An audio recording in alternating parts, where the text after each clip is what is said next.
Well, this morning I got a beautiful interlocution from Jesus about being missionaries, about his love, about his mercy, and about reaching out in love and mercy to the margins of society.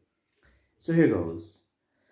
My children, I am not just a merciful God, but I too am all loving and thirst to be among you and to be loved by you.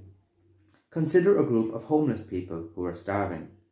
A merciful person would help to feed them, while a loving person would both feed them and walk among them and be one with them. My children, this is how I am. I don't just thirst to help you and heal you. I thirst to know you and to be your friend too. This is why I send some of my greatest missionaries to the poorest of places, such as leper colonies, slums, and all sorts of other places. And it is why I also send you out to the margins of society to know and to love my lost children. My children, be not afraid to go out and to love, and do not judge others for reaching out. Yes, there are many dangers and many risks, but once again I remind you to read the lives of the saints and be inspired by both their obedience and perseverance in the face of enormous obstacles and dangers. Well, wow, what a wonderful message. In some ways, totally simple, totally obvious, and on the other hand, totally challenging and difficult. So let's go through it again. So Jesus is saying he's not just a merciful God, but he's an all-loving God who thirsts to be among us and to be loved by us. And the example then he uses is like the homeless people. So he's saying that if he was an all-merciful God but wasn't, say, loving, he could help us from heaven, if you like. He could send us, the same way as we hear maybe about children starving in Africa, we could send over some money. We could send some clothes over. We have no intention of going over to Africa. We don't want to get our hands dirty. We don't want to run any risks. But we'll happily send them some money from our safe space here. But Jesus isn't like that. Jesus is an all-merciful God who obviously sees the needs we have and sees that yes, these people need food or these people need healing, and that's needed too. But not only does he want to heal them, he wants to be with them. And so he's using that example, or with us, I should say. So he's using that example of homeless people. If Jesus is walking past and he sees those homeless people, yes, of course he wants to feed them. He's not stupid. Of course they need food and shelter and all these things. But he also wants to know them. What's your name? Where are you from? How did you end up like this? How can they be healed? How can they be friends with him? And so that's what Jesus is like. And that's why he's given us himself in the Eucharist. And that's why Jesus absolutely loves when people gather around the Eucharist in Eucharistic adoration. And all people, broken people, he loves healing people. And that's why we have wonderful groups in the Catholic Church, like say Cenacolo community and all these type of communities, where broken people who've been broken by life can gather around the Eucharist, and priests and people can bring them to Jesus, tell them about Jesus, and the healing power of Jesus can touch their hearts. But at the same time, on a normal human level, people need food to eat and need things to do, and all those needs are necessary too. And so it's amazing. He thirsts for us, to help us, to heal us. I thirst to know you and to be your friend too. And this is why he says he sends some of his greatest missionaries to the poorest of places, such as leper colonies, slums, and all sorts of other places. And I don't know the name of the saint, but there is one saint, and he was known for basically spent the rest of his life in a leper colony. And there were fears, like, was he going to catch leprosy? And in the end, he actually did catch leprosy. Mother Teresa the same. She went to India, she went to Calcutta, she went out into the slums. Did Mother Teresa catch some diseases? Did her health suffer because of it? Of course it did. And so Jesus isn't saying that there are not risks. There are great risks. But yet he's kind of saying, well, there are great risks, but do it anyway. There are also great benefits. In modern times, for example, I know the Franciscans of the Renewal, that religious order. And when I was in Ireland, I was good friends with the community in Limerick. And they're known in Limerick, basically, they arrive in a country or a place and they try to find the poorest of areas, and then that's where they basically make their little friaries.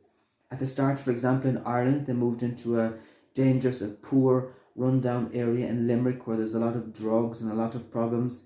They had to close up their letterboxes and all sorts of things because fireworks would be sent in their letterbox and the house would have been in danger of being burnt down. But over time, they got to know the community, love the community, bring the community to prayer, set up activities, pray with the community. And now they're super, super loved in that place. Now it's a beautiful place, not that it's easy, but they're part of the community. And so they're friends with the people. They're not just coming along, praying with the people and then going back to their nice little place. They're part of the community. And so that's what Jesus is doing. He's sending us into places, not just to heal people and help people, but to know people. And that's what Jesus is doing in my ministry. This reach out to LGBT people. It's not just going out there to them. It's going out there getting to know people, getting to love people, bringing people to the church, getting to be their friends, listening to them, bringing them to Jesus, bringing them to healing, bringing them to know Jesus more, bringing them to the church, bringing them to the sacraments, but also having the laugh as well, being the friend, being normal, trying to see their real needs and showing people that we're all just the same, we're all just one, we're all human. So he finishes by saying, my children, do not be afraid to go out and to love, and do not judge others for reaching out.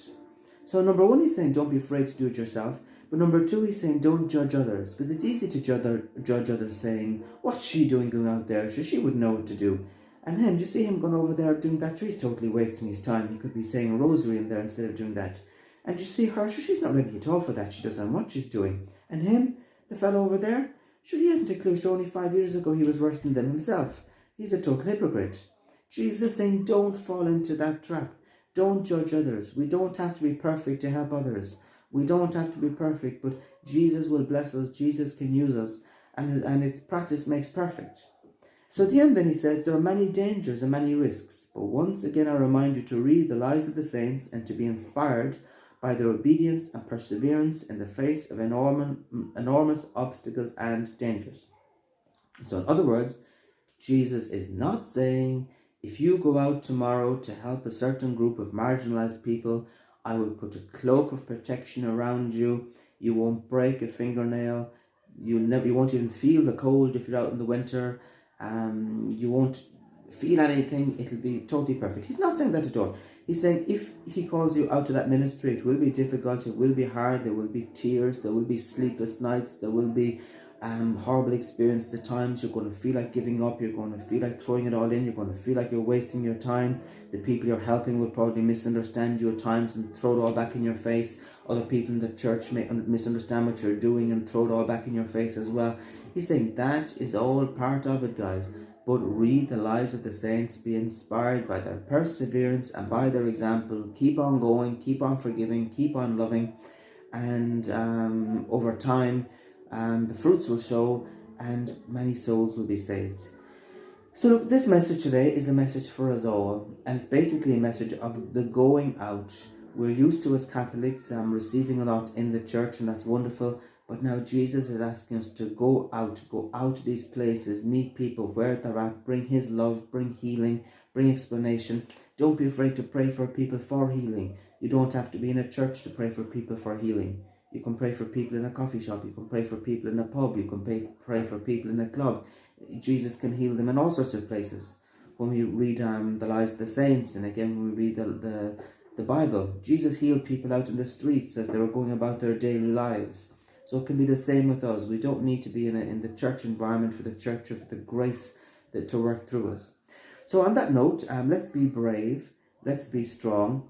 At the same time, let's pray for one another, encourage one another in this area of mission, and let's be real missionaries of love and of mercy to the marginalized. The marginalized that I might be called to help is, in my case, is LGBT, but for your case, it could be totally other group of marginalized people. And that's okay too. But we're all doing God's work in different ways. So be encouraged, keep on going, keep on praying, and may the power and love and zeal of Jesus burn so much in our hearts that it burns through our fears, it burns through our anxieties, it burns through our doubts, and it gives us such an enormous love that we have the courage to go out there and to basically love and to overcome all the risks and all the blockages that may be in our hearts and minds that may stop us. So on that note, have a missionary week, and may we bring the love and healing of Jesus to as many people as possible. Thank you.